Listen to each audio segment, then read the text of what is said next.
Group আছে, এই গ্রুপে আগে এসএমএস করছে পিছন থেকে যে আপনার কোনো বাচ্চা বা আপনার কোনো গার্জিয়ান যদি এই আন্দোলনে যায়, আপনার বাচ্চাকে আমার চিন্তিত বাচ্চা হবে, হ্যাঁ প্রথমে দিচ্ছে। তারপর গতকাল আবার এটা কি করছে, ডিরেক্টলি করছে গার্জিয়ানকে ফোন করে বলছে ক্যাম্পাস থেকে আপনার ছেলে বাচ্চা বা আপনার গার্জিয়ান যদি কোনো আন্দোলনে যায়, কোনো এটাকে আমরা বক্তব্য থেকে এখানে কি করে আপনার স্টুডেন্টকে বা আপনার সন্ধ্যাকে আমি চিন্তিত বাচ্চা হবো, কিন্তু আমি তোরা পরিস্থিতি না করে বলো না, আমি বলে দিয়েছি আমি কালকে নাম করেছিলাম আপনি যেন অনেক সব ছাত্ররা এটা একটা সেগুলি করছে, তখন দুই পাশে দিকে রাস্তা মারছে তো এর সাথে সেগুলি করছে, তারপর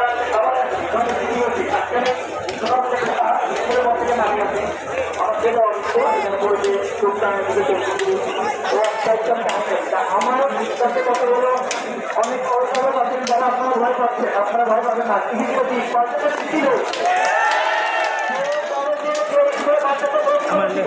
ভয় না বাচ্চারা লাভ নাই,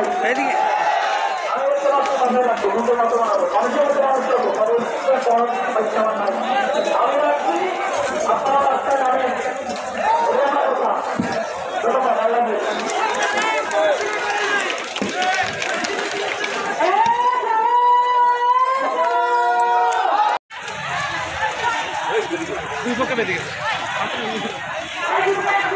ওইদিকে